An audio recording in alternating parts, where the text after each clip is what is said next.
Hello and welcome to Flippin' Awesome. I am Mindy and today we're in the kitchen. I have a friend that scored some tomatoes and onions. I'm gonna go ahead and make some salsa today. We'll be canning it. You can use this recipe either fresh or canned. And with canning, again, you always wanna make sure that you follow a tried and tested recipe. So here we go. Oh, here's the First thing we want to do is get some water boiling so that we can peel our tomatoes a lot easier. While I'm waiting for the water to boil, you want to prepare your tomatoes. Just make sure they're clean and give a little slice. Oh, I'm going to have to sharpen my knife. A little slice on the bottom, and that'll just help peeling later on a lot easier. Okay, I have the tomatoes all prepped and I'm just about ready to put them into the boiling water, and I'll show you how that's done. The recipe calls for 20 cups of chopped, drained tomatoes. You can hear that water just boiling. Now, whenever you're dealing with anything boiling that has steam coming out of it, always be careful of the lid. The steam will roll out and you can burn yourself. I know. I've done it and it hurts. Trust me. So whenever you lift your lid up, use it as a shield, like this. And of course, be careful of the dripping water also, but I think the steam is more dangerous than that dripping water. Okay, so we get the water boiling, and what we're gonna do is we're just gonna drop our tomatoes in there and let them simmer for about 30 seconds, no more than a minute. You know, so when they start to peel, that's when you gotta take them out. The tomatoes have been in here for about 30 seconds or so. You can almost see like how they're starting to peel. So I'm gonna take them out and set them off to the side. Got the tomatoes out, and we'll start working on those in a minute. Because we're gonna be canning, what I'm gonna do is I'm gonna empty this water out, replace it, and get it boiling again. And what we're going to do is, while we're waiting for this to boil, the new water, we'll start working on the tomatoes. And the new water is, since we're canning, we're going to go ahead and sterilize those jars while we're doing all the slicing and dicing. We have our tomatoes.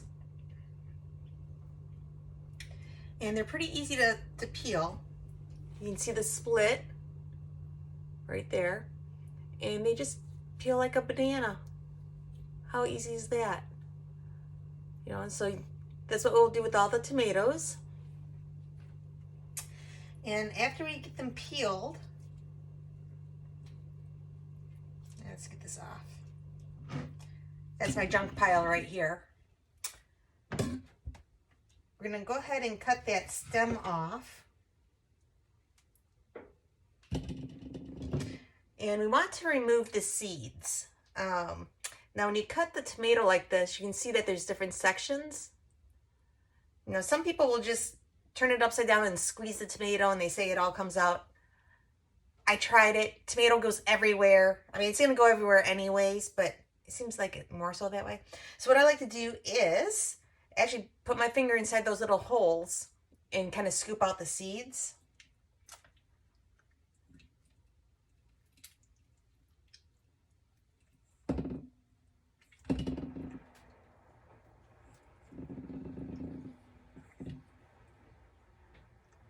You can see it almost looks like a flower after it's all out. And you can still turn it upside down after that, and it's not as messy. And give it a squeeze, and that'll take some extra moisture out. Okay, and then what I'll do is give it a quick chop. And my handy dandy food processor here. I'll use that to chop. You can either chop your tomatoes by hand, which gives it a nice, like, thick, chunky salsa. But I'm doing way too many tomatoes. So I'll just use this and pulse it.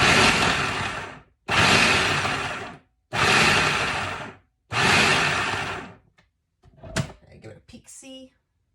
And I think one more time. Okay, Now, I usually won't do this every time for every tomato. I'll actually fill it up to about half full, a little bit above half, and then I'll do the pulsing. But I'm just doing this to show you guys what I do real quick. Okay, and of course, I think I'm gonna need a new blade, because I've noticed lately it's not really doing so good when it comes to soft stuff like the tomatoes. All right, so anyways, after you get your tomatoes chopped to your consistency that you want to strain them. So you want to get out as much juice as possible. Now I have cheesecloth down here that's inside of a strainer. It's yes, I've been messing with tomatoes already. And also I'll put a little pan underneath, to catch the drippings. And the drippings, you can either drink it, put it in broth, or water your plants with it. You can also use it, the drained water, for cooking your grains, like your rice or quinoa and stuff like that. Give it a little tomato flavor. All right. So, yeah, we'll throw it inside the cheesecloth, let it drain. And to help it drain even more, after a little bit, you can just pick up your cheesecloth like this. Look at all that juice that's in there. And give it a gentle little squeeze. Okay. So we're going to go ahead and do that with all the tomatoes. My tomatoes all chopped up. This here is 10 cups in this bowl right here. And I have another 10 that I put in the fridge for the meantime while I'm still processing here. Halfway through, I decided not to use my food processor. For some reason, I don't know if the blade is not sharp enough or what, but it's almost making my tomatoes more mushy than really chopping them. So the second half of my tomatoes here, the last 10 cups, I chopped by hand. Next, we'll need 6 cups of chopped onion. I got these, my other onions prepped for my food processor.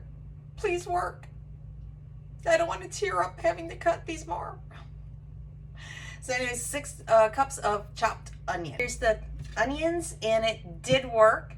For some reason, it's just not working on my tomatoes. So 6 cups of chopped onion, and I got it measured out. Throw that off to the side. Now we're gonna want 3.5 cups of chopped green bell pepper. So with these, again, oh, I didn't wash these yet. So you want to give them a wash job. I'll wash those other ones here in a moment. Always de-seed. And I just go in there, grab them, pull them out. Pull out the extra little pithy stuff. Give it a tap. Get those extra seeds out. Now, I hate throwing anything away, so with the top lid of the pepper, I'll just break it in half to get rid of the stem. Okay, so, and then again, we'll just give it a quick little chop, and I'll throw it inside of my food processor. And it's okay that I didn't clean it out from the onions, it's all good. And we'll go ahead and process those and measure out 3.5 cups. How many times do I gotta say it? I'll be right back. Here's our chopped up peppers. And it took about 3 of the size bell pepper to get 3.5 cups. And I had, I don't know, maybe 1/4 cup or so left over. And I'll just use this in another recipe, Western omelet or something. Soup. I'm always talking about soup. I don't know what the deal is with my soup, but I love soup. All right. So the next thing that we need to chop up is 10 jalapenos, baby. So when we do jalapenos, they always say that you should wear rubber gloves. I never do. My skin isn't that sensitive. But I tell you what, occasionally I do forget that I played with jalapenos and I touch my eyes. It's never pleasant. But yeah, wear gloves. Otherwise, suffer the consequences like I do occasionally. It's all good. All right, so let's go ahead and chop up 10 jalapenos, and I'm going to do it the same way. I'm going to use my food processor. Now, you can either leave the seeds in or take them out.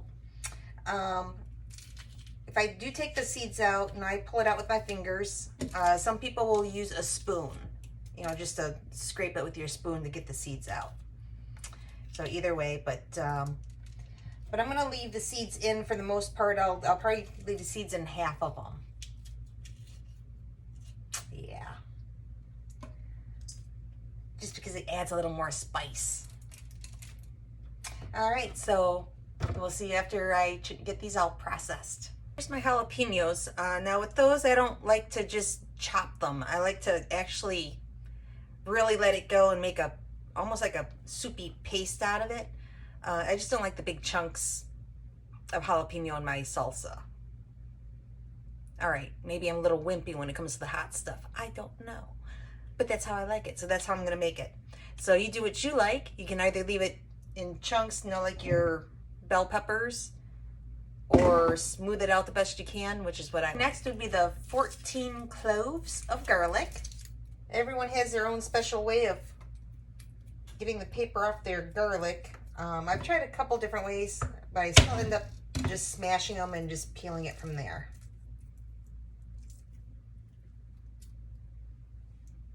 Ta-da! Okay, so yeah, I'm gonna peel 14 cloves, and then I will just, again, use my processor to give them a quick chop up. All right, now that we got the garlic all taken care of, it's time for the cilantro. I have to laugh every time I think of cilantro. My brother-in-law just hates it. Every time I make anything over there now, he's like, does it have cilantro in it? Whether it does or doesn't, I tell him it does. All right. Well, the recipe calls for 1/3 of a cup, but I'm doubling it. So I'm going to do this twice. So that's what we'll do, and just chop your cilantro up.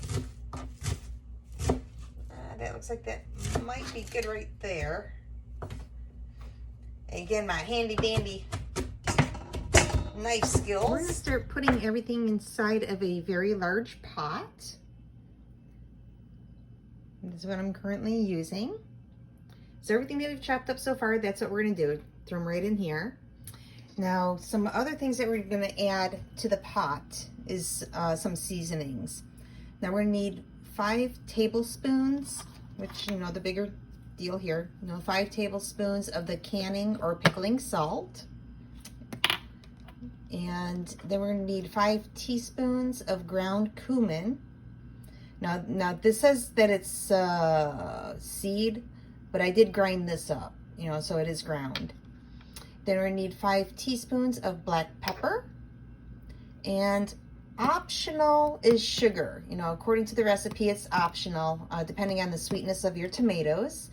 You can use up to a half a cup total for what we're doing today.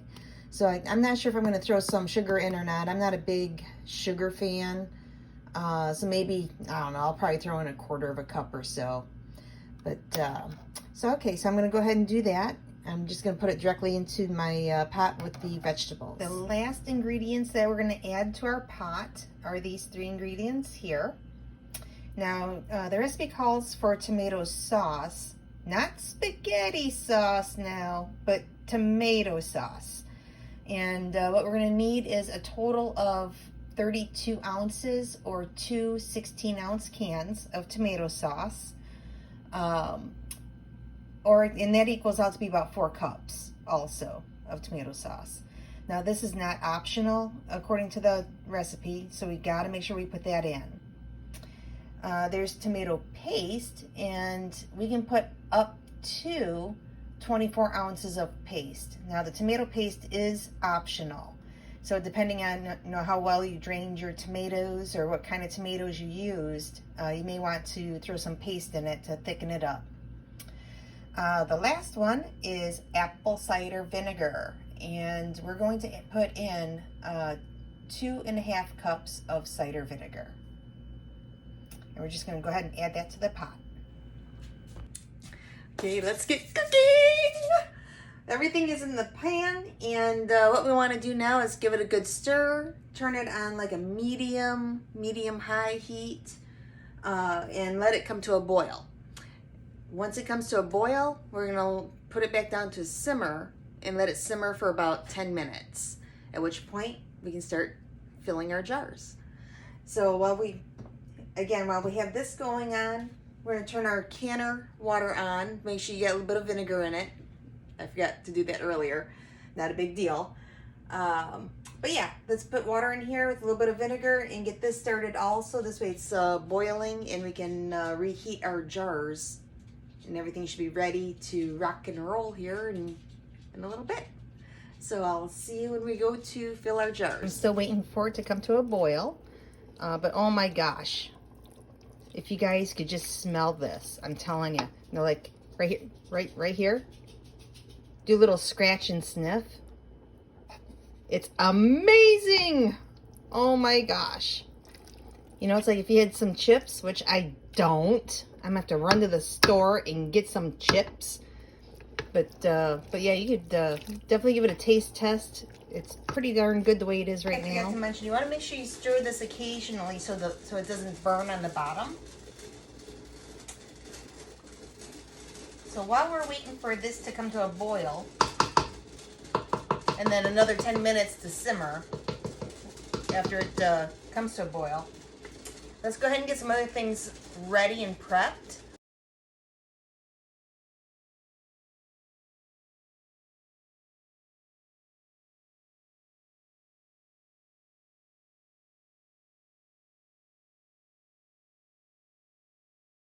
It's time to have some fun. We are going to, I just turned well, not just, but like right now, I'm going to turn off the salsa just so that it doesn't burn while I'm doing my filling of the jars. And again, be careful of the steam. Now this particular pot that I'm using will only hold 4 pint-sized jars. And again, you want to be careful. I don't know if you can see from there, but you just want to pour out the water back into the pot. Be careful about it. And we're just going to do 1 jar at a time. Put the funnel on, ladle.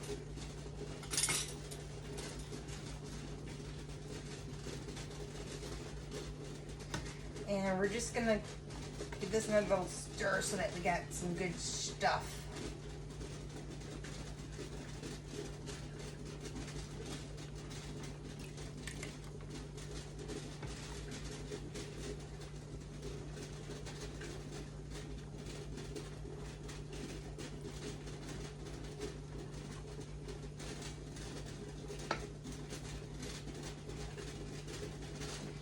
Okay, that looks pretty good right there. We got the 1/2-inch head space. We're gonna go ahead and grab a lid with our trusty little magnet.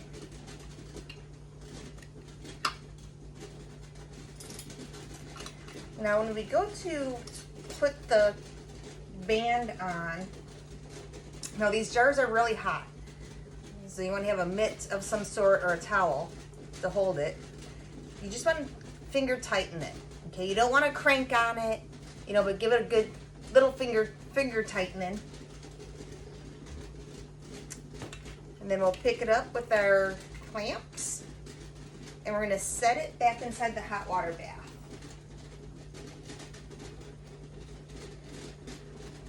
Okay, and then we're going to do the same thing with the other jars. Now if you do get any salsa or food on the rim of your jars or on the outside, I do have a very barely damp cloth.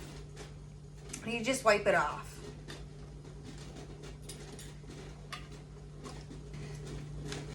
Now when we go to put these jars in, you have to remember they're not empty anymore, so your water level inside your pan is going to raise now that they're full and closed. Now let's check the water level. I'm going to put a dry wood just right inside of the, right on top of the can. And it looks like I do have at least an inch, which is perfect. More the better, but this particular pot, I can't add any more. It'll bubble over if it's not going to already. So we'll call that good. And I'm going to put the lid back, like a lid over it, and that'll help it come back to a boil. Now, once it comes back to a boil, we're going to process the pint jars for at least 15 minutes. And again, you want to wait till it comes back to a boil before you start counting your 15 minutes. So while we're waiting on that, when you're canning, you also got to keep in mind where you are in the country. If you're at sea level, 15 minutes is perfect. If you're 1,000 to 3,000 feet above sea level, you're gonna have to add another 5 minutes. If you're 3,000 to 6,000 feet above sea level, you're gonna have to add 10 minutes. And anything over 6,000 feet, you're way up there in the mountains somewhere. Then you're gonna have to add 15 minutes additionally. Well, the jars have been processing for 15 minutes, so now we're gonna go ahead and take them out and gently lift it out. And we're gonna set it on the countertop with a towel, and do not touch the lids to see if they're set. You just want to let them sit out here overnight, and then you can test them tomorrow.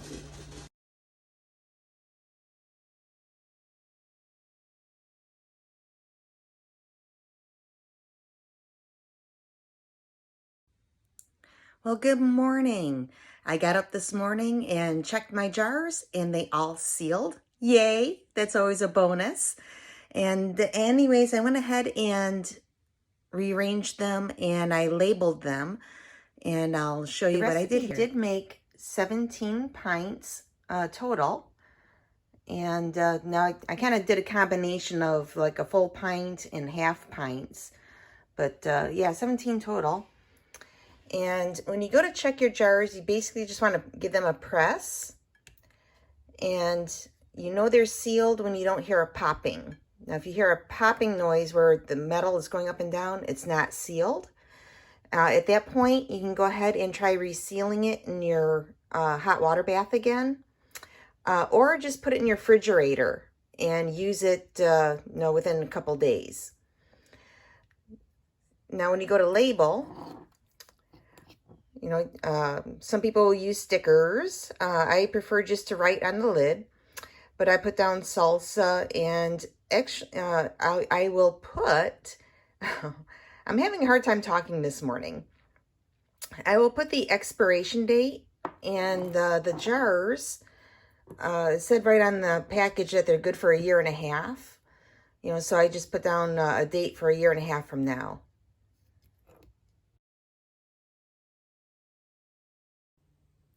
Well, thank you for watching Flippin' Awesome, a menagerie of factotum.